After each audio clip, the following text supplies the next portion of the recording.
Alô você, tudo bem? Pessoal, você tem acompanhado a semana? Não deu tempo? Ora, vamos agora falar e vamos conversar aqui agora. Você pode participar e você sabe disso. Você pode colocar suas informações aqui, você pode perguntar, você pode questionar, né? E você pode também falar o que deseja sobre o assunto. Nessa semana, pegou fogo as ações políticas no país. E vamos falar sobre 3 assuntos. Primeiro, foi escolhido o Jair Messias Bolsonaro, aquele que vai disputar as eleições de 2026. Vamos falar sobre isso. Depois, vamos falar sobre as falas também de Gilmar Mendes sobre o Superior Tribunal Federal. Ele é o decano. E o que sucedeu dessa sua fala. E depois, falar sobre a prisão de Rodrigo Bacelar, no Rio de Janeiro, o presidente da ALERJ, ou seja, a Assembleia Legislativa do Rio de Janeiro. Meu nome é Jurutan Alves, sou doutorando em Ciências Sociais, com pesquisa na área da ciência política, e trago para você aqui o resumo da semana. Enquanto a vinheta passa, você convida outras pessoas para participarem também junto com você. Ora, o conhecimento é para todos e vamos crescer juntos. Vamos lá então?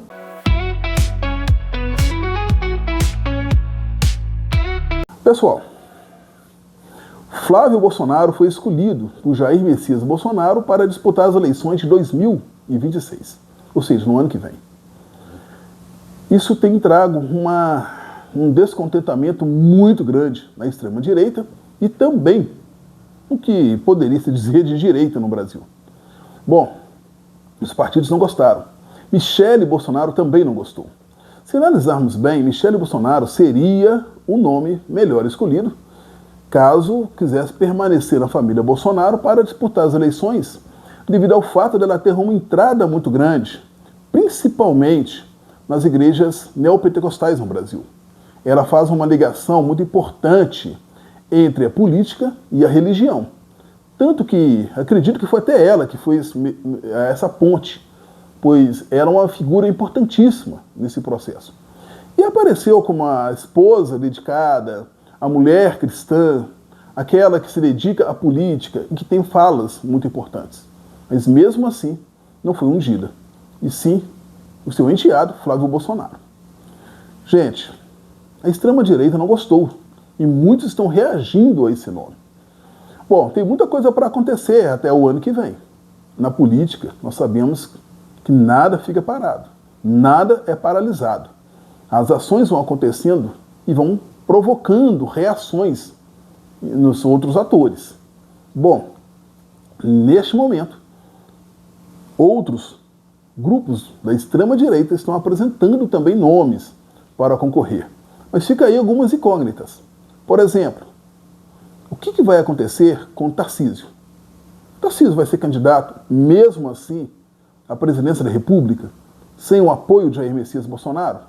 Ou ele vai permanecer como candidato em São Paulo, onde ele tem já garantido praticamente a sua reeleição, e em 2030 ele volta, já tendo feito a sua reeleição em São Paulo e tendo um nome menor, porque em 2030 Lula não pode ser candidato. Então, terá que passar o bastão para outra pessoa e esse terá que também concorrer fazendo o seu nome.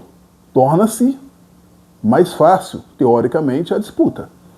Bom, ele vai preferir esse caminho? Ou, mesmo sabendo que não é abençoado, vai lá disputar a eleição federal? É uma pergunta. Outras perguntas também permanecem. Zema também vai permanecer com essa ação? Ou o Zema também vai pensar e vai para o Senado, onde ele tem uma projeção maior do que ser presidente da República? É outra pergunta. Agora a extrema-direita vai ter que reagir ao que foi colocado. E Michele Bolsonaro, diante do que foi colocado, também vai ter que produzir a sua ação. Será que ela vai também para o Senado? É outra palavra que pode ser colocada e outra disputa que está aí para ela. Um local no Senado. Creio que ela tem uma grande chance de vencer. São muitas as oportunidades que estão aparecendo diante dessa fala de Jair Messias Bolsonaro. Mas o Bolsonaro não tomou essa atitude à toa, não. Ele precisa de uma pessoa que ele confie e que, se chegar a vencer a presidência da República, possa fazer o que ele deseja, que é conseguir um indulto para ele. Ele precisa disso. Então, está aí um jogo.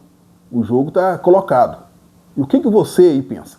Você acha que Jair Messias Bolsonaro, preso, sem aquela figura que teve Lula em 2018, que conseguiu colocar Haddad para disputar as eleições e levar até o segundo turno, você acha que Jair Messias Bolsonaro tem a mesma capacidade, o mesmo carisma, a mesma articulação política? Está aí agora o jogo para 2026. Vamos ver se ele permanece. Bom, e falando em jogo político, aconteceu uma outra ação. Gilmar Mendes fez uma reinterpretação de uma lei de 1950. E nessa lei fala sobre como deve ser apresentado aquelas denúncias contra ministro do Supremo Tribunal Federal e como o Senado deve analisar para que haja ou não impeachment. Segundo a sua reinterpretação, não é qualquer cidadão que pode fazer isso mais não. Somente a PGR. Não é qualquer político também que possa colocar. Somente a PGR. E tem que haver um quórum específico para que seja feito o pedido de impeachment dos ministros do Supremo Tribunal Federal e levado adiante. Gente, é uma autoproteção. Por que está precisando proteger o Supremo Tribunal Federal justamente agora?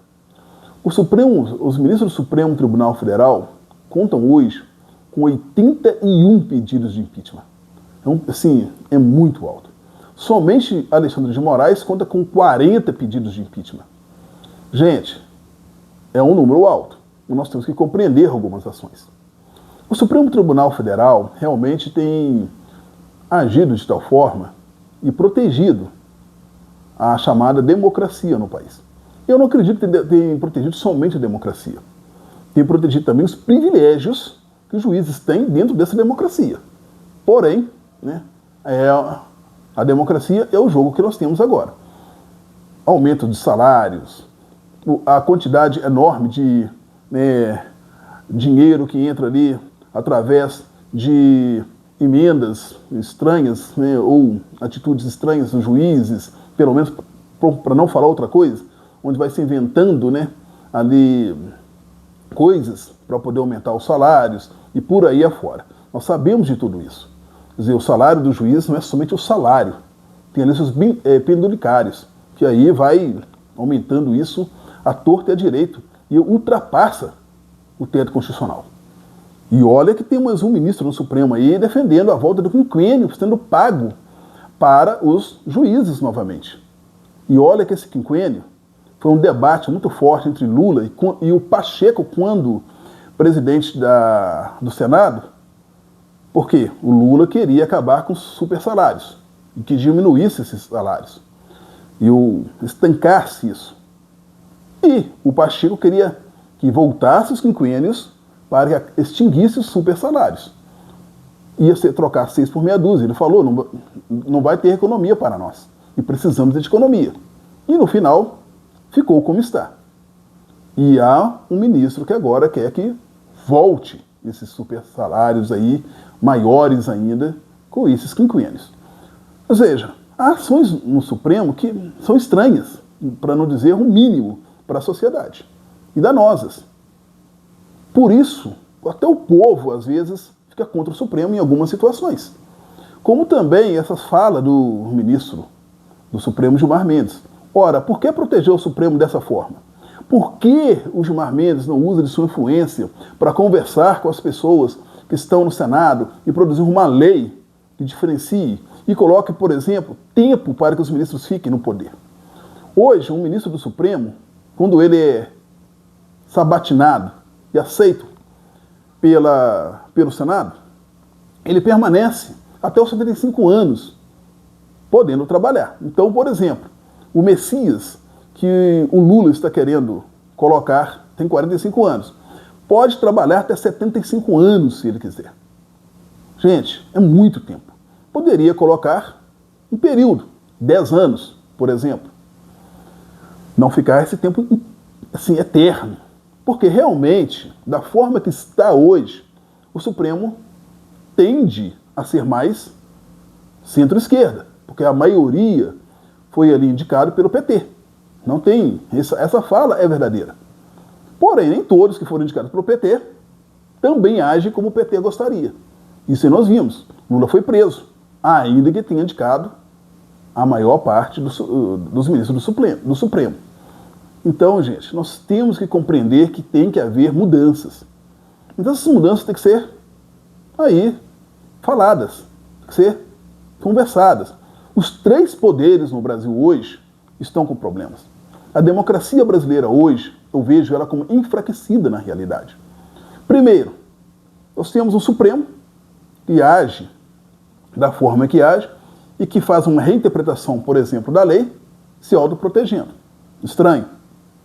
Nós temos hoje uma casa legislativa que não age somente como legislativo, hoje está agindo como um poder executivo, pois impôs um valor de 50 bilhões de reais para que sejam emendas impositivas.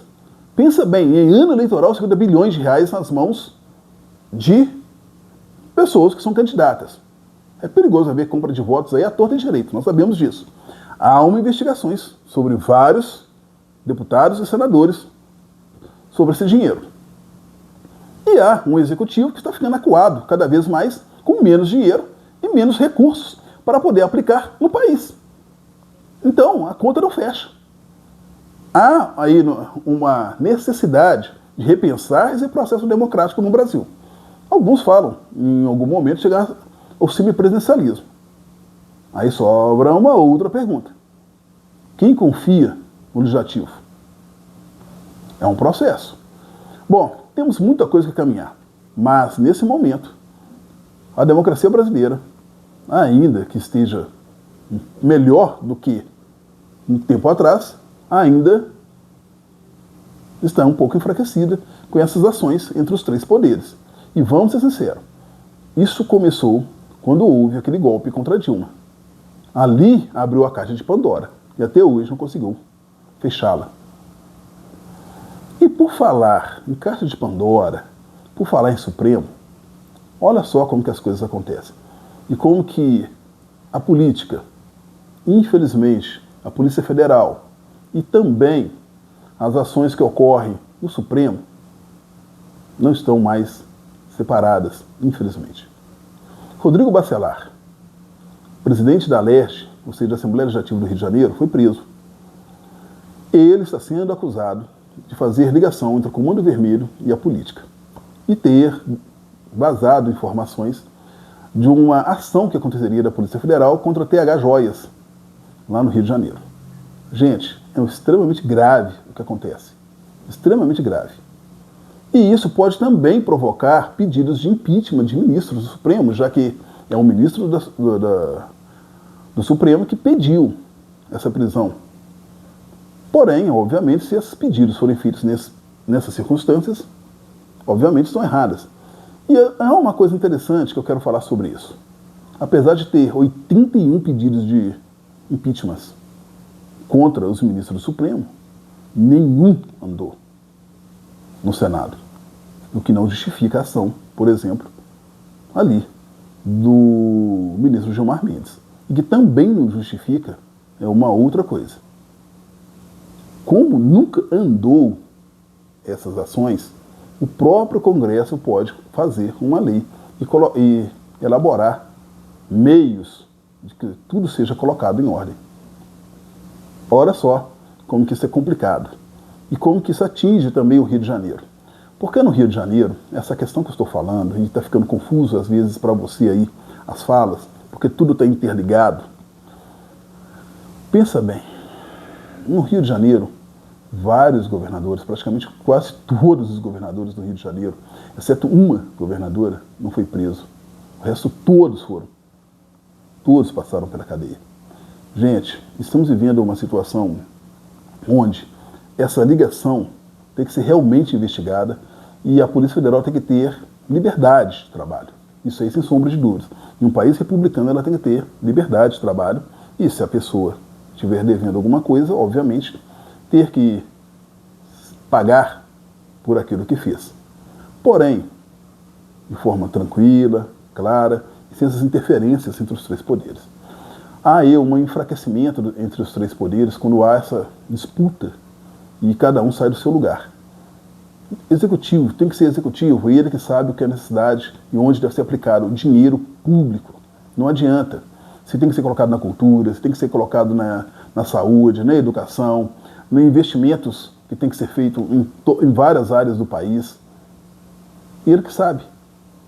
O legislativo, esse dinheiro que chega no legislativo, protege nichos políticos, pois o deputado, o senador, é eleito em nichos. Então, ele não está preocupado com tudo. E mesmo assim pode haver desvios. O que você pensa de tudo isso? A democracia brasileira está correndo risco para você? Há um enfraquecimento? Hoje há um debate do semipresidencialismo. Você concordaria com o semipresidencialismo? Onde o presidente teria um menor poder? E nós podemos conversar sobre isso em outro momento? O que você acha de tudo que está acontecendo? Que confusão é essa? Que desde 2016 o Brasil entrou e ele não consegue sair dele. Que situação é essa? Coloca aqui o que você pensa. Políticos sendo presos, STF tendo medo de impeachment e se autoprotegendo devido às eleições do ano que vem, com medo de que o Senado seja composto por pessoas que possam pedir o impeachment de juízes e por aí afora. O que você acha de tudo isso? Aqui é o lugar para você opinar. E nós vamos conversando sobre tudo isso. Ora, convido novas pessoas também. E até a próxima.